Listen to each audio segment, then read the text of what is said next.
you want to make sure that you're focusing on things that matter, that get you towards your goal.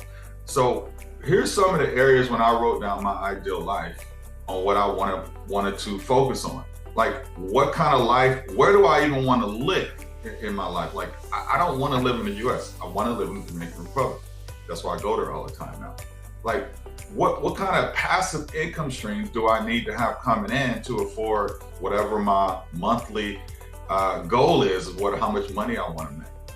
What kind of long-term health care is out there? I mean, I'm 56 years old, guys. I'm not getting any younger.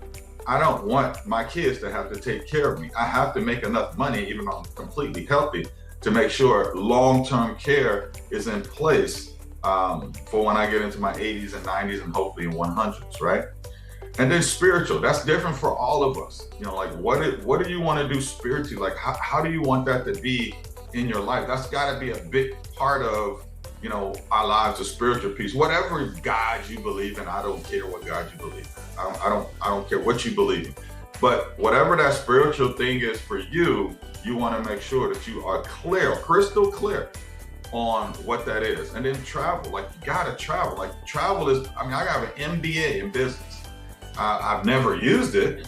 I just have it. I don't know even why I got it, but I have it because I guess I'm just an overachiever.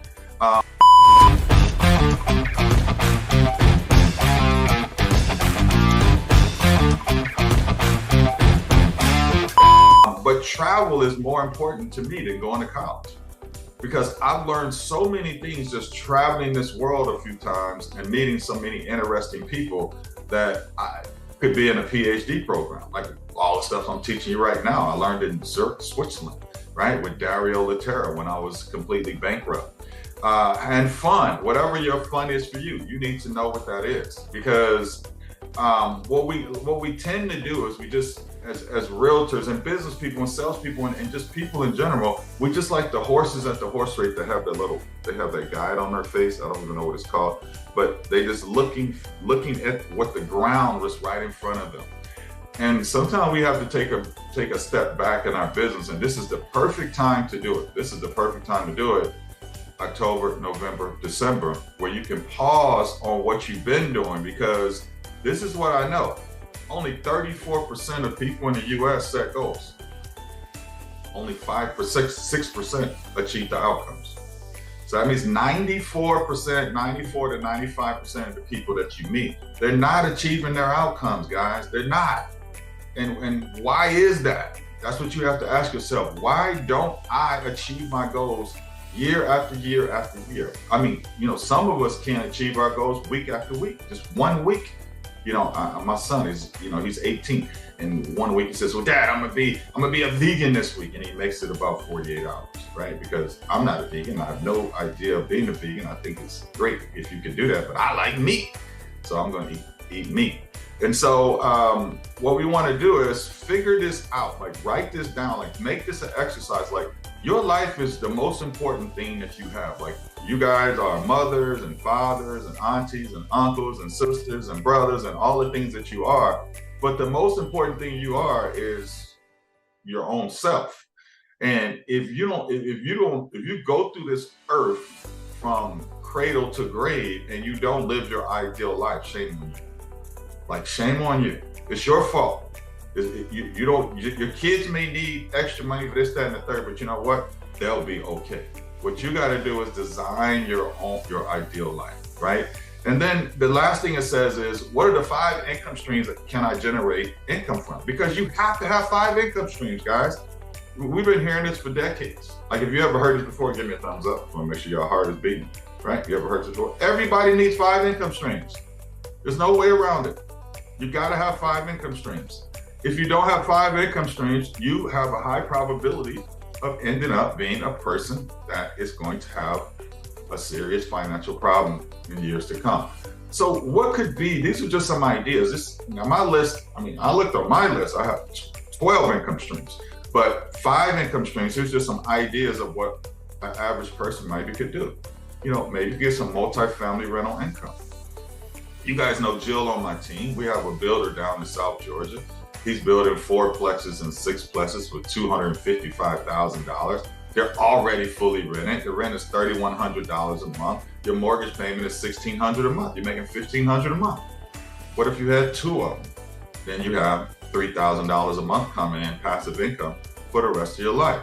Okay, that's easily doable. Some people say, well, what does it take to buy an investment property? Right now, I'm telling you about the what. The what. We're talking about the what.